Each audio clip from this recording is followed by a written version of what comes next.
Hi everyone.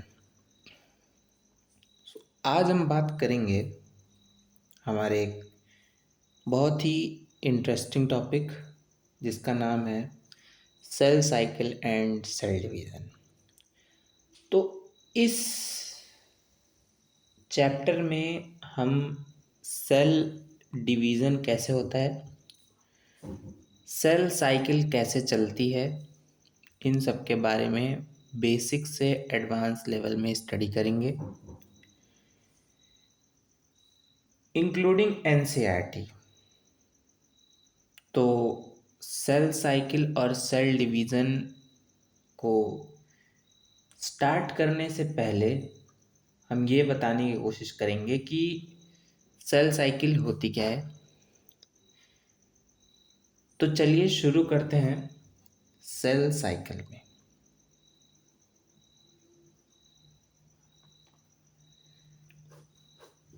Cell cycle एक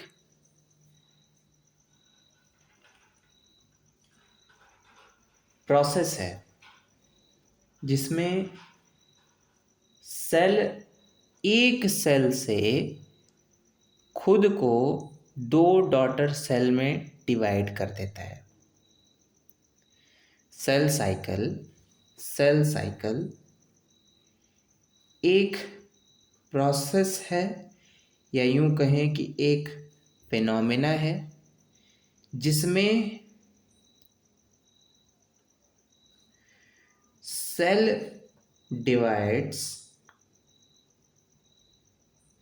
itself to form new daughter cells।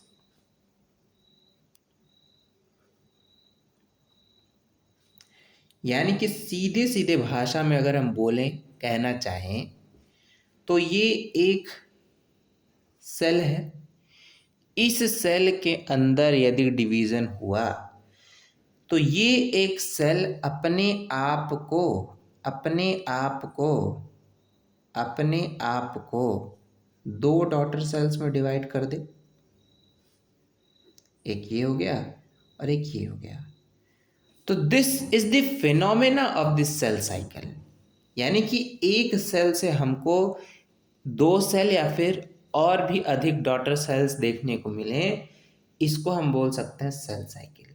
अब इस cell cycle की कुछ स्टेजेस होती हैं, मतलब कुछ फेजेस होती हैं या फिर कुछ स्टेजेस होती हैं जिनके द्वारा ये सेल अपनी पूरी साइकिल को कंप्लीट करती है।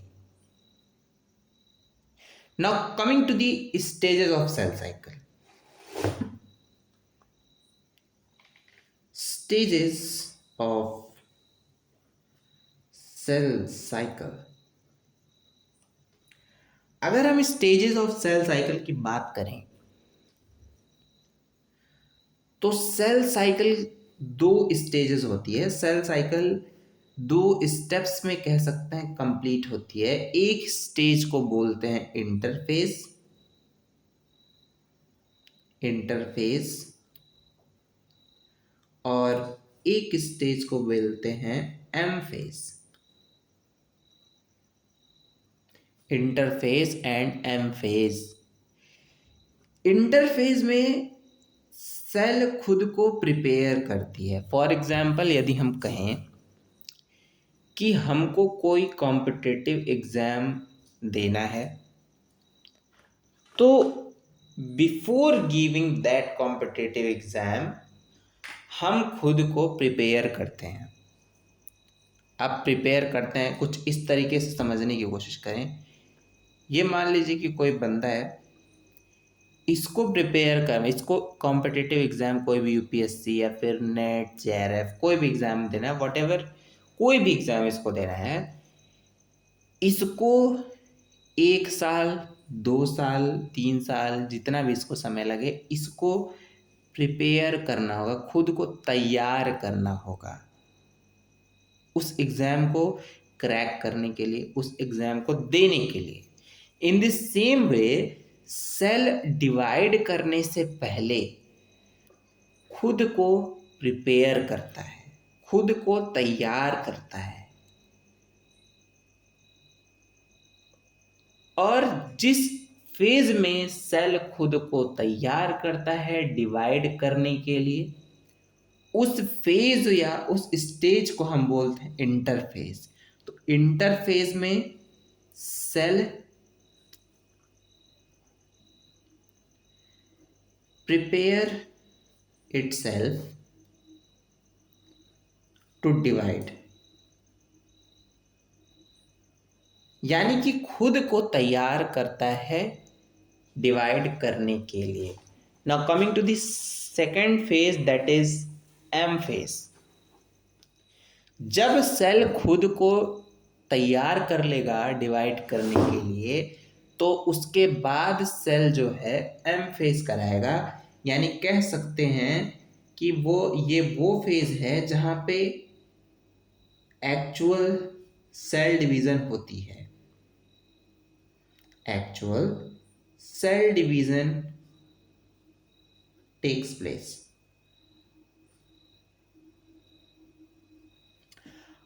अब ये तो हो गया कि भैया एक में मतलब सेल खुद को डिवाइड कर मतलब प्रिपेयर करता है कि हमको तैयार करना है, तैयारी करनी है डिवाइड करने के लिए।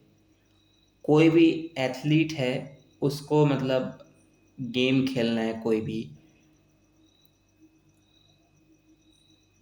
या फिर कोई भी बॉडी बिल्डर है, उसको भी मतलब शो करना होता है कि हम कितना प्रिपेयर्ड हैं। तो वो खुद को प्रिपेयर करता है पहले कि अपनी बॉडी को मजबूत बनाता है, खूब न्यूट्रिशंस लेता है, प्रोटीन लेता है, कार्बोहाइड्रेट लेता है, फैट लेता है, जिसको उसके बॉडी को प्रिपेयर मतलब तैयार करने में, बॉडी को अच्छा खासा एक फिजिक देने में वो सारी चीज़ें नेसेसरी होती हैं, वो सारे न्यूट्रिशंस नेसेसरी होते हैं जिससे कि वो जीत सके कंपटीशन को। तो यहाँ पर भी सेल खुद को प्रिपेयर करती है। अब कितने स्टेजेस में प्रिपेयर करती है, कितने पार्ट्स पे प्रिपेयर करती है? तो 3 स्टेजेस होते हैं इंटरफेज में। इंटरफेज में 3 स्टेजेस होते हैं जिसमें सेल खुद को क्या करती है भाई, प्रिपेयर करती है, तैयार करती है डिवाइड करने के लिए। एक स्टेज है जीवन फेज। हम एक एक स्टेजेस को बारीकी से देखते चलेंगे कि क्या क्या कर रही है इन स्टेजेस में। जीवन phase, S phase and G2 phase. जीवन phase, S phase and G2 phase. ये क्या है? G2 फेज के बाद जो फेज आता है वो एक्चुअल सेल डिवीजन का होता है, दैट इज एम फेज। यानी कि सेल इन तीनों फेजेस को कंप्लीट करके, सेल इन तीनों इंटरफेज के इन तीनों सब फेजेस को कंप्लीट करके कहाँ जाती है? असल में युद्ध के मैदान में युद्ध लड़ने। कहने का मतलब ये कि यदि ये तीनों स्टेजेस सेल ने फुलफिल कर लिया, कंप्लीट कर लिया, अपने आप को तैयार कर लिया इन तीनों फेजेस को कंप्लीट करके, तो सेल कहाँ जाएगी? एक्चुअल सेल डिवीजन करने, मतलब युद्ध करने।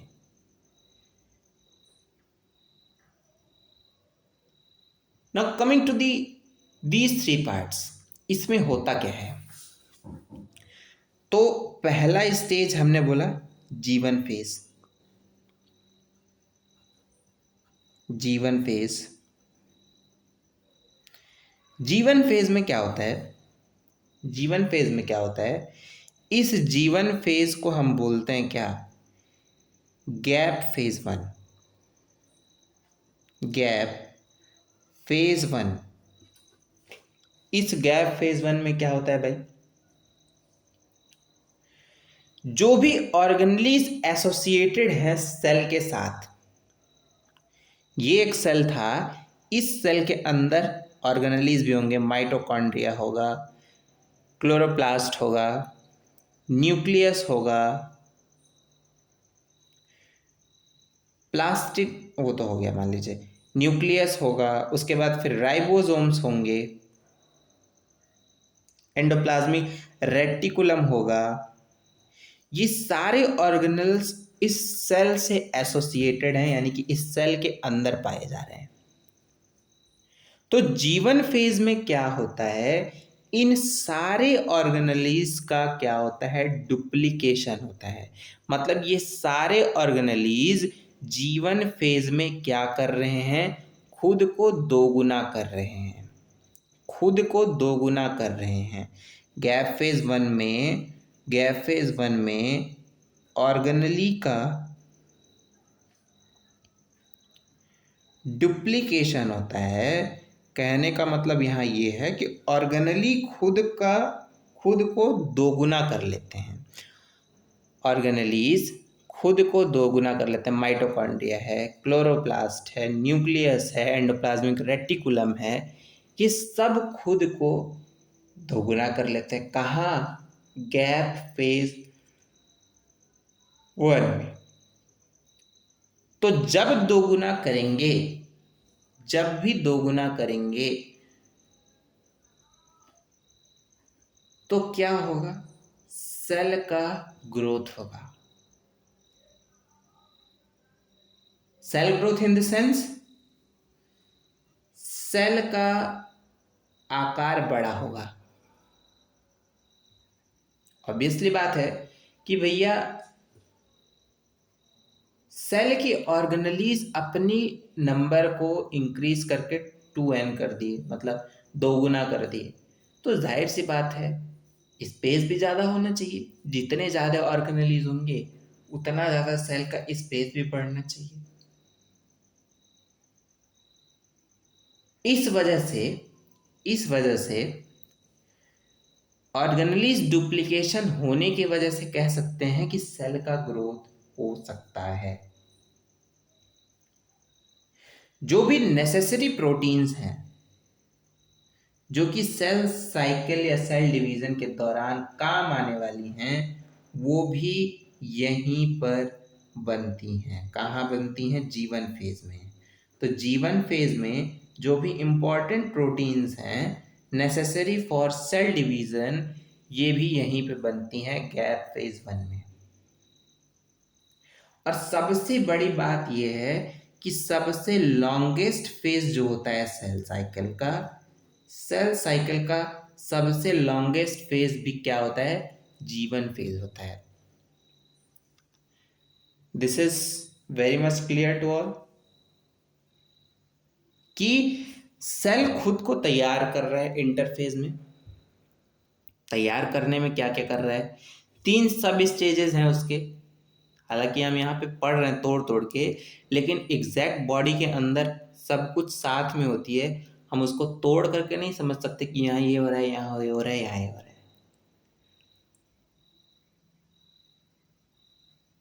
वो एक साइमल्टेनियस प्रोसेस है, मतलब चलता रहता है, निरंतर चलता रहता है। 3 सब स्टेजेस कौन से हैं, G1, S, G2। S phase, S for synthesis phase and G2 phase for G2 for gap phase 2. It is gap phase 2। कहने का मतलब ये जीवन फेज में ऑर्गेनली खुद को डुप्लीकेट कर रहे हैं, दोगुना कर रहे हैं। सेल का ग्रोथ हो रहा है, सेल के ग्रोथ होने के साथ साथ जितने भी नेसेसरी प्रोटीन्स हैं उनका सिंथेसिस हो रहा है। और ये जो फेज है सबसे लॉन्गेस्ट फेज होता है पूरे सेल साइकिल का, जीवन फेज।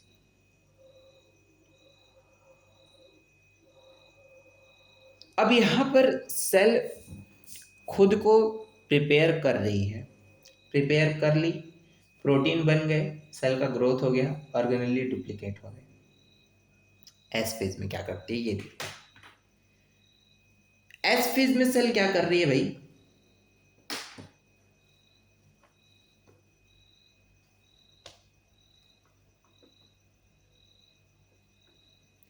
एस फेज में सेल ये कर रही है, डीएनए को रेप्लिकेट कर रही है। एस फेज में डीएनए को रेप्लिकेट कर रही है सेल, डीएनए रेप्लिकेशन हो रहा है। डीएनए रेप्लिकेशन के साथ साथ अगर डीएनए रेप्लिकेशन होगा तो हिस्टोन प्रोटीन भी बनेगा।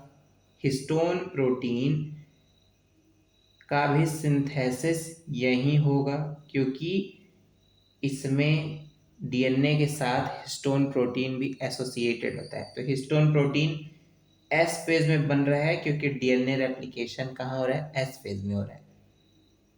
यहां पर एक पॉइंट आता है, एक टर्म आता है कि डीएनए डबल हो जाता है। डीएनए डबल हो जाता है लेकिन क्रोमोसोम नंबर सेम होता है। क्रोमोसोम नंबर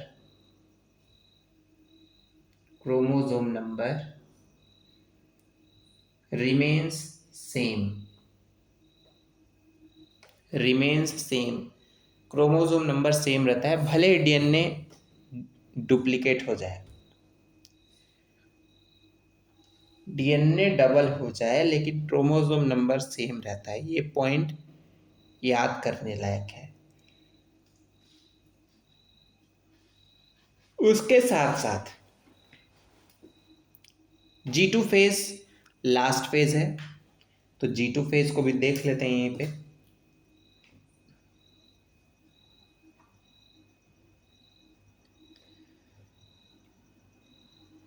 G2 फेज के बाद सेल तैयार हो जाएगा डिवाइड करने के लिए। तो G2 फेज में M फेज में ले जाने वाली प्रोटीन्स G2 फेज में बनती हैं। M फेज कह सकते हैं कि transition proteins of M phase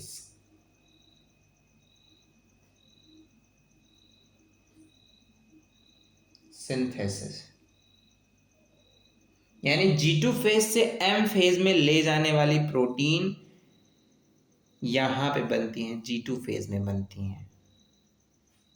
तो इस क्लास में हमने क्या सीखा, सेल साइकिल क्या है, सेल साइकिल कितने स्टेजेस में डिवाइड है। अभी हम एम फेज की बात आगे करेंगे इसके, लेकिन हम सिर्फ और सिर्फ यहाँ पर इंटरफेज तक ही हम इसको रखते हैं, क्योंकि वीडियो जितना ज़्यादा बड़ा होगा उतना ज़्यादा कन्फ्यूज़न होगा। तो हम इसको पार्ट्स में डिवाइड करके बताने की कोशिश करेंगे कि सेल खुद को प्रिपेयर कर रही है। सेल खुद को प्रिपेयर किस में कर रही है, इंटरफेज में कर रही है। डिवाइड करने के लिए खुद को प्रिपेयर कर रही है। G1 फेज कर रही है, एस फेज कर रही है, G2 फेज कर रही है। G2 फेज के बाद फिर एक्चुअल सेल डिवीजन यानी एम फेज करेगी। तो G1 फेज में क्या कर रही है, ऑर्गेनेली का डुप्लीकेशन कर रही है, मतलब जितने भी सेल ऑर्गेनेलीज हैं उनको डिवाइड मतलब दोगुना कर रही है। सेल का अपना खुद का ग्रोथ करा रही है, अपनी सेल के मतलब अपनी साइज को इंक्रीज कर रही है, प्रोटीन का सिंथेसिस करवा रही है। और ये लॉन्गेस्ट फेज है सेल साइकिल की, G1 फेज। ये वेरी करती है ऑर्गेनिज्म टू ऑर्गेनिज्म, किसी में कम समय में भी हो जाती है, किसी में 2 मिनट की होती है, किसी में आधे घंटे की होती है, किसी में 24 घंटे की होती है। ये ऑर्गेनिज्म टू ऑर्गेनिज्म वेरी करती है। एस फेज सिंथेसिस फेज, जहाँ पे डीएनए का रेप्लिकेशन होता है, हिस्टोन प्रोटीन बनता है और डीएनए यहाँ पर डबल तो हो जाता है, लेकिन क्रोमोसोम नंबर यहाँ पर सेम ही रहता है, कांस्टेंट रहता है। क्रोमोसोम नंबर में कोई परिवर्तन नहीं होता है। अरे ऐसे समझिए इसको कि यदि एक आर्म मतलब ऐसे 2 आर्म्स के क्रोमोसोम है, यदि हम इसको ऐसे कर देंगे तब भी तो क्रोमोसोम एक ही रहेगा, कोई चेंज तो होगा नहीं। तो यही चीज़ हम यहाँ पे बताने की कोशिश कर रहे हैं। G2 फेज में जो M फेज में यानी कि एक्चुअल सेल डिवीजन में ले जाने वाली प्रोटीन्स जो होती हैं वो G2 फेज में बनती हैं।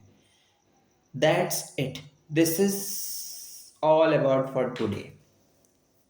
इसके बाद नेक्स्ट क्लास में हम M फेज के बारे में पढ़ेंगे, M फेज के स्टेजेस के बारे में पढ़ेंगे और M फेज में क्या होता है, कैसे होता है, प्रोफेज, मेटाफेज, एनाफेज, टीलोफेज सबके बारे में पढ़ेंगे। मियोसिस के बारे में पढ़ेंगे। उसके बाद इन सेल साइकिल के कुछ रेगुलेटरी पॉइंट्स के बारे में पढ़ेंगे और फिर उसके बाद इसके रेगुलेशन को पढ़ेंगे कि कैसे एक्चुअल में सेल साइकिल रेगुलेट होती है, और उसके बाद लास्ट में हम इसका PYQ कंप्लीट करेंगे. So this is all about for today. Thank you so much.